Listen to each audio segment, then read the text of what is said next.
여러분의 구독, 좋아요가 큰 힘이 됩니다. 여러분, 우리는 나이가 들면서 흔히 이렇게 생각하곤 합니다. 이제는 배울 것도 할 것도 다 했다. 더 이상 새롭게 시작할 필요가 없겠지. 하지만 그렇지 않습니다. 배움이란 나이와 상관없이 우리 삶에 활력을 주고 더 나은 삶을 살아가게 하는 원동력입니다. 오늘 영상에서는 나이가 들어도 꾸준히 배움을 이어가며 삶의 의미를 찾은 5가지 사연을 들려드리겠습니다. 이 이야기들을 통해 여러분도 새로운 배움의 기회를 발견하시길 바랍니다. 첫 번째 사연. 첫 번째는 72세의 영희 씨 이야기입니다. 영희 씨는 평소에 손자, 손녀와 연락을 더 자주 하고 싶었지만 손주들은 스마트폰 메시지를 주로 쓰고 할머니는 문자 대신 전화만 하곤 했죠. 그러다 손주가 할머니, 저랑 영상 통화하실래요? 라고 물어보면서 영희 씨는 결심했습니다. 그래, 나도 스마트폰 제대로 배워야겠다. 하지만 문제는 처음부터 난관이었습니다.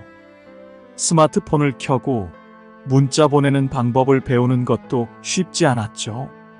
그렇지만 영희 씨는 포기하지 않았습니다.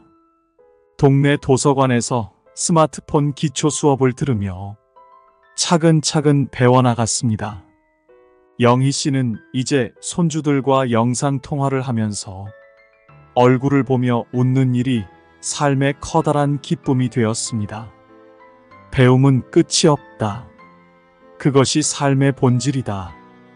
공자의 말처럼 영희 씨는 끊임없는 배움을 통해 손주들과 더 가까워지고 그 과정에서 자신도 더 젊고 활기찬 마음을 되찾았습니다. 여러분, 지금도 새로운 배움을 시도해보고 싶었던 것이 있지 않으신가요?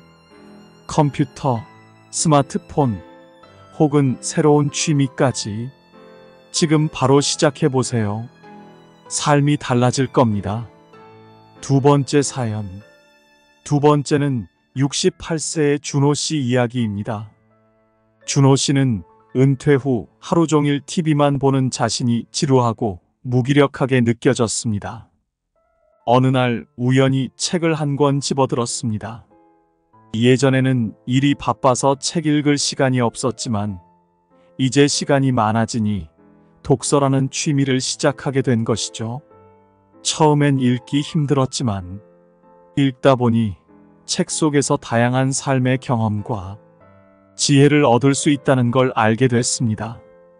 그러면서 준호 씨는 매일 한 권씩 책을 읽고 독서 모임에도 참석하게 되었습니다. 책을 통해 그는 더 넓은 세상을 알게 되었고 스스로 발전하고 있다는 자부심도 느끼게 되었습니다. 가장 좋아하는 책 중 하나는 1973년에 출판된 독일 작가 미하엘 엔데가 쓴 판타지 소설 모모였는데 시간을 어떻게 보내느냐에 따라 인생이 달라진다는 교훈을 얻었다고 합니다. 준호 씨는 이렇게 말했습니다. 책을 읽으면서 나는 내 삶을 다시 살아가는 기분을 느꼈어요. 그리고 나 자신을 더 잘 이해하게 되었죠. 프랑스 철학자 르네 데카르트는 이렇게 말했죠. 책을 읽는다는 것은 다른 사람의 경험을 빌려 자신의 삶을 확장하는 것이다.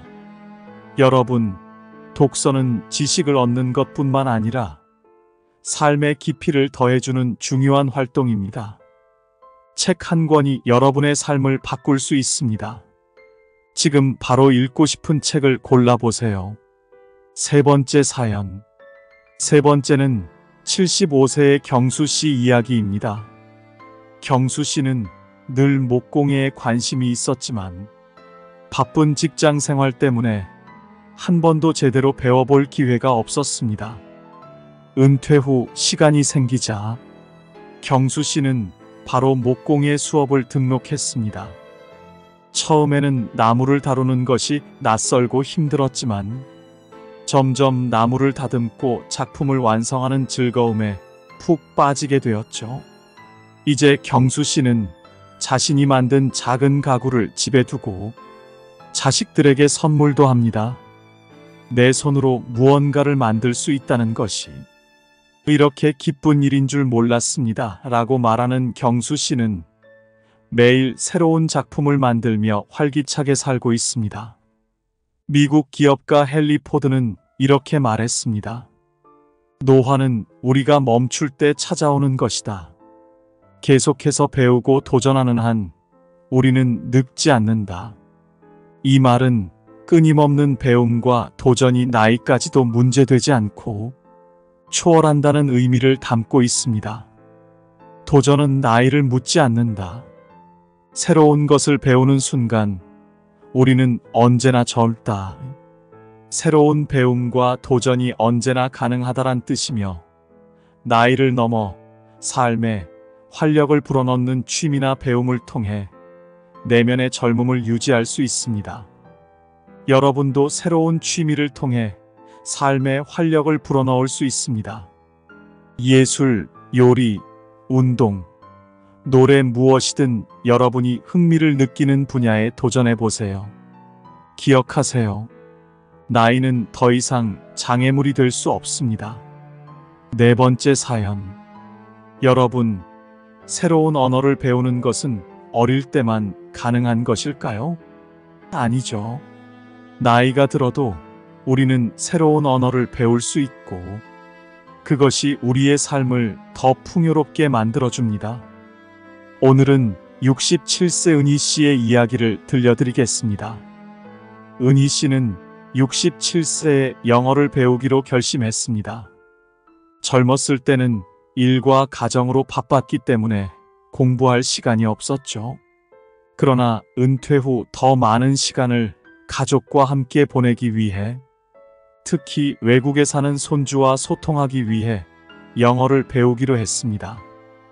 은희 씨는 동네 복지관에서 기초 영어 수업을 들으며 천천히 공부를 시작했습니다.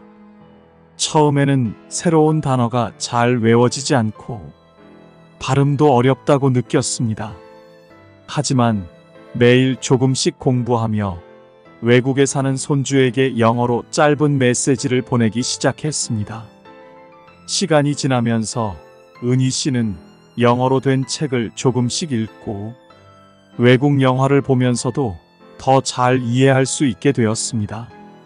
내가 손주들과 더 가까워질 수 있어서 정말 행복하다고 말하는 은희 씨는 이제 영어 공부가 일상의 즐거움이 되었습니다. 독일 작가 요한 볼프강 폰 괴테는 이렇게 말했습니다. 새로운 언어를 배우는 것은 새로운 세계를 얻는 것이다. 괴테의 말처럼 새로운 언어를 배우는 것은 그저 단어를 외우는 것이 아니라 새로운 세계를 경험하고 다른 사람들과 더 깊이 연결되는 기회를 제공합니다. 여러분도 새로운 언어에 도전해 보세요. 나이는 도전의 장애물이 아닙니다. 다섯 번째 사연.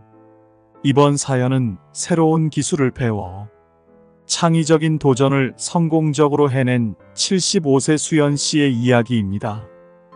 여러분도 새로운 기술을 배우면서 자신의 창의력을 발휘할 수 있습니다.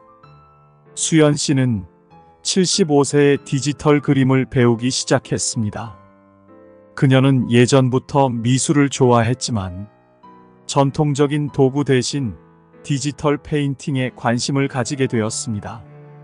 주변 사람들은 나이 들어서 컴퓨터로 그림을 그리는 것이 어려울 거라며 걱정했지만 수연 씨는 포기하지 않고 인터넷 강좌와 유튜브 강의를 통해 디지털 페인팅을 배웠습니다.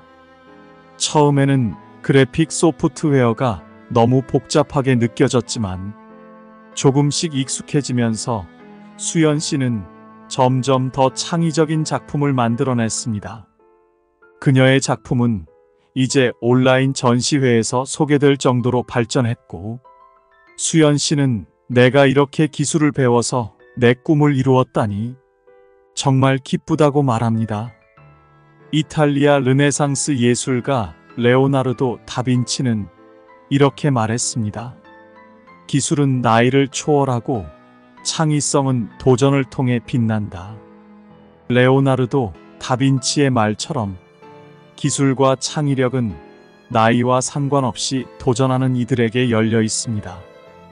여러분도 지금부터 새로운 기술을 배우고 그 속에서 자신의 창의력을 발휘해 보세요. 여러분, 오늘 들려드린 5가지 사연처럼 배움과 성장에는 끝이 없습니다. 70대든 80대든 90대든 배움은 우리에게 새로운 의미를 부여하고 삶을 더욱 풍요롭게 만듭니다. 독서, 새로운 취미, 기술 습득 등은 우리 삶에 활력을 불어넣고 정신을 건강하게 유지하는 중요한 방법입니다. 배움은 끝이 없다. 그것이 삶의 본질이다. 공자의 이 말처럼 우리 모두는 끊임없이 배우고 성장해야 합니다. 여러분도 오늘부터 새로운 배움의 기회를 찾아보세요. 여러분의 삶에 큰 변화가 찾아올 것입니다. 이 영상이 여러분에게 작은 동기부여가 되었기를 바랍니다. 여러분이 새롭게 시작한 배움의 이야기를 댓글로 공유해 주세요. 많은 분들께 도움이 될 것입니다. 영상이 유익하셨다면 구독과 좋아요 부탁드립니다. 다음 영상에서 또 찾아뵙겠습니다. 감사합니다.